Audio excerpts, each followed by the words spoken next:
تم روزے 30 کی بجائے 100 رکھو، ہمارا کیا لیتے ہو؟ تو اب ہم جو کفر کے تحت زندگی گزار رہے ہیں اور اس اعتبار سے اللہ کی نگاہ میں ہم کافر ہیں، لیکن سوال یہ ہے کہ جائیں تو کہاں جائیں، کریں تو کیا کریں؟ نظام کفر کا ہے۔ قرآن کہتا ہے وَمَن لَّمْ يَحْكُم بِمَا أَنزَلَ اللَّهُ فَأُولَٰئِكَ هُمُ الْكَافِرُونَ، جو لوگ قرآن کی، اللہ کی اتاری ہوئی شریعت کے مطابق فیصلے نہیں کرتے وہی تو کافر ہے۔ کافر کسے کہتے ہیں؟ اقبال نے کہا نا، بتوں سے تجھ کو امید ہے خدا سے نو امیدی، مجھے بتا تو صحیح اور کافری کیا ہے؟ تمہاری ساری امیدیں امریکہ کے ساتھ وابستہ ہیں، وہ مسئلہ طے کرا دے، وہ یہ کرا دے، وہ کرا دے، وہ معاملہ ہمارا، وہی تو سب سے بڑا چور وہی ہے، سب سے بڑا ڈاکو وہی ہے، سب سے بڑا اسلام کا مخالف وہی ہے، اور اسی کے پاس ہم جاتے ہیں۔ قرآن کا فتویٰ تو یہ کہ تم کافر ہو۔ ہاں، انفرادی طور پر تم مسلمان ہو، اجتماعی طور پر قومی سطح پر تم کافر ہو۔ وَمَن لَّمْ يَحْكُم بِمَا أَنزَلَ اللَّهُ فَأُولَٰئِكَ هُمُ الْكَافِرُونَ۔ یہ 7واں رکوع ہے سورہ مائدہ کا، اور پھر فرمایا وَمَن لَّمْ يَحْكُم بِمَا أَنزَلَ اللَّهُ فَأُولَٰئِكَ هُمُ الظَّالِمُونَ، جو اللہ کے اتارے ہوئے قانون کے مطابق فیصلے نہیں کرتے وہی تو مشرک ہیں۔ اللہ کے حکم کو چھوڑ کے کسی اور کے حکم پر فیصلہ کر رہے ہو، اس سے بڑا شرک کیا ہوگا؟ اور تیسری مرتبہ فرمایا وَمَن لَّمْ يَحْكُم بِمَا أَنزَلَ اللَّهُ فَأُولَٰئِكَ هُمُ الْفَاسِقُونَ، وہی تو فاسق ہیں، فاجر ہیں، وہی تو سرکش ہیں، وہی تو باغی ہیں، وہی تو غدار ہیں اللہ کے، جو اللہ کی شریعت کے مطابق فیصلے نہیں کرتے۔ اب ان 3 آیتوں کی روح سے سمجھ لیجئے ہم کہاں کھڑے ہیں، کیا کر رہے ہیں۔ دیکھیے میں آپ کو ایک مثال دیتا ہوں۔ ہماری آبادی کا میں سمجھتا ہوں اکثریت تو وہ ہے جو نماز روزے کی بھی پابند نہیں ہے۔ ان چیزوں کا چرچا شہروں میں زیادہ، دیہات میں بہت کم رہ گیا، بہت کم، بہت کم، اور ہماری 70% آبادی دیہات کے اندر ہے۔ اچھا، جو نمازیں پڑھتے روزے رکھتے ہیں، خاص طور پر شہروں کے کاروباری لوگ، وہ بلیک مارکیٹنگ بھی کرتے ہیں، وہ حسابات بھی غلط دیتے ہیں، جھوٹ بولتے ہیں، جھوٹ یا حلف اٹھاتے ہیں کہ یہ حساب ہم حلفیہ میں کہہ رہا ہوں یہ حساب صحیح ہے، جاتے حساب غلط ہے۔ سودی کاروبار کرتے ہیں، اپنے کاروبار کو بڑھانے کے لیے سود کا قرضہ لیا ہے، سودی قرضہ لیا بینک سے، اپنی بلڈنگ بنانے کے لیے بہت بڑی قرضہ لیا ہے بینک سے، تو ان کی عبادت کیا ہوئی؟ وہ اس آیت کے ذیل میں آ گئے کہ نہیں؟ افتؤمنون ببعض الکتاب وتکفرون ببعض فما جزاء من يفعل ذلك منكم الا خزي في الحياة الدنيا ويوم القيامة يردون الى اشد العذاب وما الله بغافل عما تعملون۔ لیکن میں ان کو بھی چھوڑتا ہوں۔ فرض کیجئے ایک شخص ہے، نماز پڑھتا ہے پوری 5 وقتہ مسجد میں، رمضان کے روزے رکھتا ہے، اور بھی اللہ توفیق دیتا ہے ایام 20 کے روزے رکھ لیتا ہے، یا ہفتے میں 2 روزے رکھتا ہے، سوموار کے اور جمعرات کے وغیرہ، زکوٰۃ دیتا ہے، کاروبار بھی سارے حلال کر رہا ہے، حرام نہیں کر رہا، سود میں بھی براہ راست ملوث نہیں ہے، نہ پیسہ سود پہ اوپر بینک میں رکھ کر سود کھایا، نہ سود پر قرضہ لے کر کوئی اپنا کاروبار بڑھایا، نہ کوئی اپنا کارخانہ لگایا، نہ کوئی اپنے بلڈنگ اونچی بنائی، پردہ بھی اس نے اپنے گھر میں بالکل شرعی نافذ کر دیا۔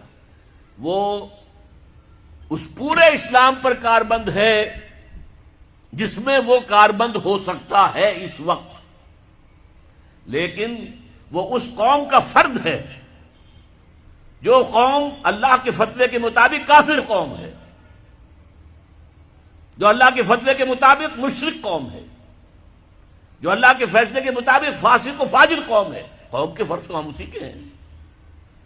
چور کا ہاتھ تو نہیں کاٹا جا رہا، ڈاکوؤں کو وہ سزا تو نہیں جا رہی سورہ مائدہ میں جو آئی ہے، ان کے ہاتھ اور پاؤں مقابل سم سے کاٹ دیے جائیں، یا یہ کہ انہیں ملک سے باہر دفع کر دیا جائے، قتلوا تقتیلا، ان کے ٹکڑے کر دیے جائیں۔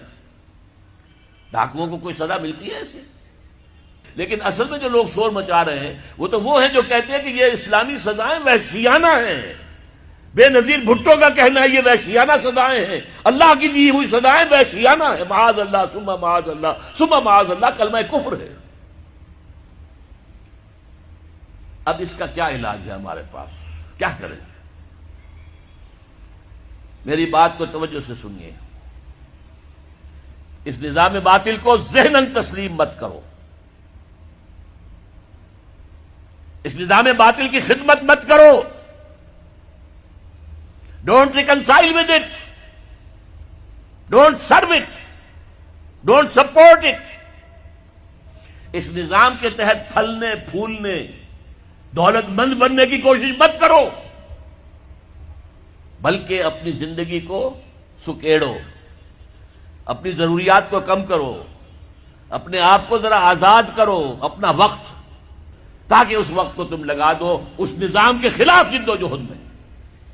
ایک ایسی جد و جہد، ایک ایسی کوشش کہ اس نظام باطل کو جڑ سے اکھیڑ کر پھینکنا ہے اور اس کی جگہ نظام حق، دین حق نافذ کرنا ہے۔ یہ جد و جہد اگر کرو گے، تن من دھن لگاؤ گے، تو یہ کفارہ ہو جائے گا کہ تم کافرانہ ملک میں رہ رہے تھے، جس کا نظام کافرانہ تھا۔ تم چاہے اپنے آپ کو مسلمان سمجھتے تھے، لیکن نظام کافرانہ تھا جس کے تحت تم زندگی گزار رہے تھے۔ ہاں، اگر یہ کرو، اے اللہ میں نے اس نظام کو ذہناً تسلیم نہیں کیا، اے اللہ میں نے اس کی خدمت نہیں کی، میں نے اسے سپورٹ نہیں کیا، اے اللہ میں نے اس کے درمیان اس کے نیچے رہتے ہوئے عیش کرنے کی کوشش نہیں کی، اے اللہ بلکہ میں نے کم سے کم اپنی ضروریات کر کے وقت نکالا اور اس کے خلاف جد و جہد کی، اس نظام کو اکھاڑ کر پھینکنے کے لیے کوشش کی اور تیرا نظام لانے کی جد و جہد کی۔ لا نہیں سکے تو اے اللہ ہم کیا کریں، ہمارے اختیار میں تو نہیں ہے، وہ آئے گا تو اسی وقت جب تیری مرضی ہوگی، تیرا منشا ہوگا، لیکن ہم نے اپنی زندگی لگا دی۔ اگر تو یہ ہے تو کفارہ ہو گیا، اللہ کے عذاب سے آپ بچ جائیں گے۔ اگر یہ نہیں کہہ سکتے، آپ تو بھر اپنے باطل نظام میں رہ رہے ہیں، عیش کر رہے ہیں، اور آپ پھیلنے پھلنے پھولنے کی کوششیں کر رہے ہیں، اور زیادہ عیش مل جائے، اور زیادہ آسائشیں مل جائے، اور بڑا مکان بنا لوں، اور بڑا محل بنا لوں، اور بڑی حویلی بنا لوں، اور کاروبار پھیلا لوں، ایک مل تھا 2 بن جائیں، 2 کے 3 ہو جائیں۔ اگر اس چکر میں آپ رہے اس نظام باطل کے تحت، تو آپ اسی کے ایبیٹر ہیں، آپ اسی کے مؤید ہیں، آپ اس کے سپورٹر ہیں، اور آپ بھی اتنے ہی بڑے مجرم ہیں جتنا بڑا یہ نظام مجرم۔ اور جدو دین تختے آ جائے نا، وہ پھل کے مل رہے۔ آخری گل تو انہوں نے سنانا، پھر اپنی گل کراں گا۔ دین تختے آ جائے تو پھر وہ پھل کی ہے، وہ ثمرہ کی ہے، وہ فائدہ کی ہے۔ دین آئے تختے محل دے اندر شہزادے وڑے نے جتیاں سمیت انہاں سونے دے صوفے دے بہ گئے نے۔ اے پیغام دیتا نے بھی یہ سونے دے صوفے ساڈے واسطے مٹی دے برابر نے، جتیاں سمیت اوپر بہ گئے نے۔ 1 گھنٹے دے اندر کابل دی ہر عورت نے برقع پا لیا ہے، حتیٰ کہ جڑی BBC لندن دے غیر ملکی چینل دیاں عورتاں نا، انہاں بھی برقع پا لیا ہے، انہاں بھی سر کج لینے۔ کیوں؟ دین تخت آ گیا سی۔ جب دین تخت نہ ہوئے، تخت بیٹھے ہوئے یزید، تخت بیٹھے ہوئے فرعون، تخت بیٹھے ہوئے کتے کھڈانے والا، تخت بیٹھے ہوئے شراباں پینے والا، تے 1000 سال تبلیغ کریے نا، کسے برقع نہیں پانا تبلیغ نا۔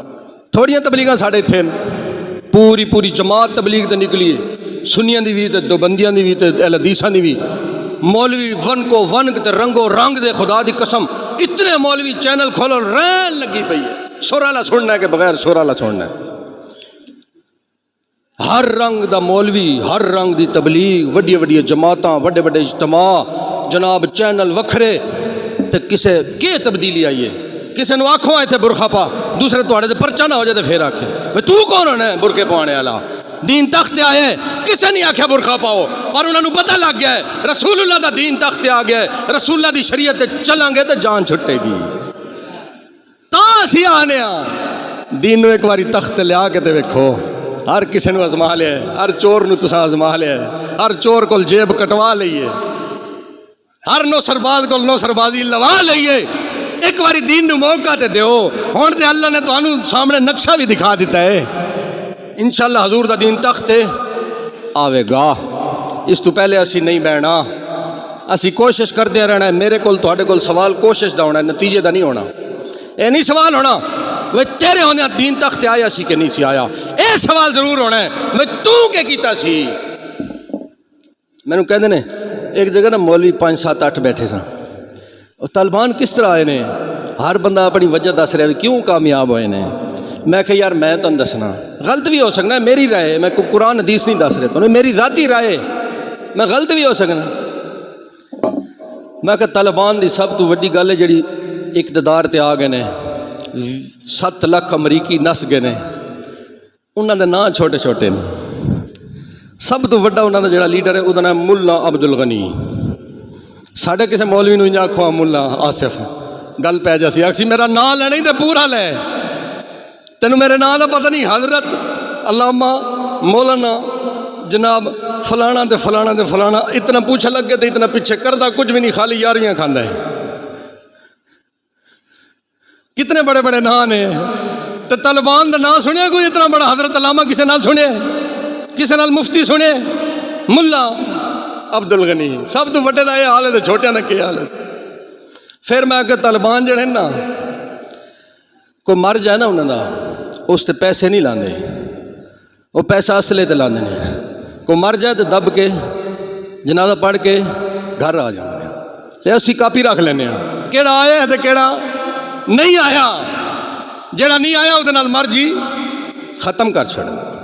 جنازہ تے نہیں آیا تے مرجی ختم. جنازہ تے آ گیا اگلے دڑے فاتحہ تے نہیں آیا، کاپی تے نام نہیں لکھا تے مرجی ختم. پھر کل خانی تے نہیں آیا تے پھر مرجی ختم. تو کس چیز دا یار ہے؟ تے شادی تے اتنے نہیں لگتے جتنا ساڈے مرنے تے لگ جاتے ہیں، اور کوئی خوش ہو کے نہیں لانا. میں نے پتہ ہے ساڈے کول روٹیاں اکثر بندے لے جاندے نا فوتگی دی، تے پھر جس طرح وہ پیسے دے دیں سانوں پتہ ہے کس طرح دے دیں. پیسہ جیب وچ نہیں، پر 20-20 ہزار دی روٹی پہلے دیہڑے پک جاسی تے کلاں دے دل چ 60-70 ہزار دی پک جائے. تے جڑا کردا کی ہے 700 دی مزدوری دی دیہڑی لاندا ہے. طالبان یہ کم نہیں کردے تے امریکہ کول جت گئے نے. کہتے تساں سنیا اتنے بڑا بڑا جلسہ ہونا ہے تے طالبان نے تبلیغ کرنی ہے. نہیں، نہ وہ تبلیغاں دے ٹائم ضائع کرتے ہیں، نہ وہ فوتگیاں دے پیسہ خرچ کرتے ہیں، نہ وہ شادیاں تے مہندی تے جناب دودھ پلائی تے اے شیشہ دکھائی نہیں کرتے. سارا پیسہ جہاد تے لاندے نے، سارے پتر چک کے جہادیاں نو دے دیندے نے. تے اج تساں تک لو سپر پاوراں ایک امریکہ نہیں 60 ملکاں دی فوج اگے لا کے نس گئی ہے. جی حضور دا دین تخت تے لیاونا ہے تے انہاں رسومات تو بھی جان چھڑانی پیسی. کوئی گل نہیں برادری جی 4 گلاں کر لے سی نا چھڑ دیو. اے ساری رسومات اس ویلے کرنی جدوں دین تخت آ جائے. جدوں تک دین نہیں تخت آونا سارا کچھ چھوڑ دیو. ایک کوئی مقصد رکھو، میری زندگی کا مقصد تیرے دین کی سرفرازی. میں اسی لیے مسلمان، میں اسی لیے نمازی.